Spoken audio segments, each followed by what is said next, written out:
In this video, we will demonstrate the user interface controls found in the Resonate library by Evelyn Glennie. This video in particular will focus on the standard interface. Starting in the top left corner of the plugin, we have the LED light, which indicates if the samples are still loading or fully loaded. This should be solid green before you hit play. To the right of this is the CPU meter, which indicates how hard the processor on your machine is working. Next along is the disk meter, which indicates how hard the disk we are streaming the samples from is working. Next we have the memory meter, which tells us how much sample content has been preloaded into RAM. The voices meter shows us the number of audio threads being streamed at any point. Next we have the refresh icon.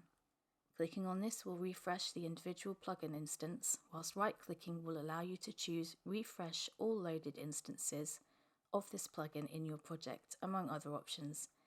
This is useful for hanging or stuck MIDI notes, or if a particular instance has not loaded all of its samples.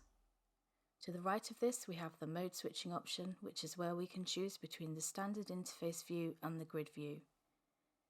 Next, we have the MIDI channel selector, which defaults to any, but you can choose a specific channel for this plugin using the drop-down. Next are the tuning and panning controls, as well as the master volume control for the output of the plugin. Next along, we have the two settings menus for the library. Under the ellipsis, we have the settings that will be applied on a per patch basis, and under the cogwheel, the global settings that will be applied to the entire library. More information on these settings can be found in the user manual. The plugin window is divided into a top and bottom half. Clicking on the inward-facing arrows in the top right will collapse the plugin window, leaving only the top half visible. In the top half, starting at the top, there is a drop-down menu that contains the presets available for this library.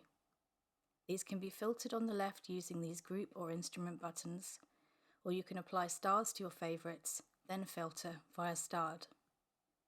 Once you've located the patch you wish to use, click on the patch name and then on load. Beneath the preset browser, you will find two faders and a knob, sometimes referred to as an O. The leftmost fader is the expression control, which controls the level of the selected technique. The second fader is the dynamics fader. This adjusts the overall dynamics of the rolls and loops.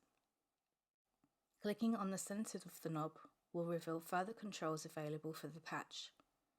In this particular interface for the library, the controls are stretch, release, high pass filter, low pass filter, compress, and reverb. In the bottom half of the plugin window, in this first view, are the techniques available. This is where you can select and change the technique being played. If you click on the pencil icon here to the right of the technique block, you will open the technique editor, where you can add or remove techniques for this patch as required. Once any changes have been made, these are applied by clicking on the Save button. On the top right of the bottom half are the trigger settings. These allow you to change the switching method used to select or change the technique. By default, this is set to key switch, the keys for which are assigned to the very bottom of the keyboard. Using the keyboard shimmier, you can move these if necessary. From the drop-down menu, we can choose other methods such as CC range, velocity range, MIDI channel, speed, so how fast the keys are played, or program change. Below the trigger type is the key switching option, which allows us to set the parameters for the trigger method. In key switch, this allows you to choose the note this particular technique is assigned to. If we change the trigger to MIDI channel, for instance, the options to choose a different MIDI channel to change that technique are revealed.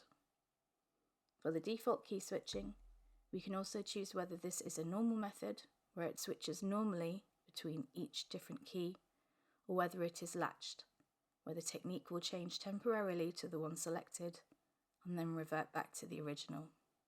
In the section below, we have the round robins count, which can be reset via your transport each time you hit play on your DAW, or you can assign the reset to a key switch here. The transpose option allows you to shift the range of the keyboard. The two-hand option, where available, allows you to add another block of keys assigned in the exact same way so you can play the technique with two hands. The middle tab for the bottom half displays the signal mixer.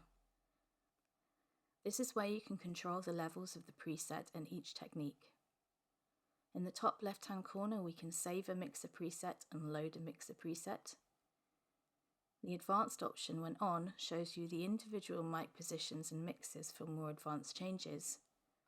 When toggled off, you are presented with the more simple close and far slider. Global option, when turned on, means that the mic mix you set is applied to all articulations. When toggled off, you can set individual signal mixes for different articulations.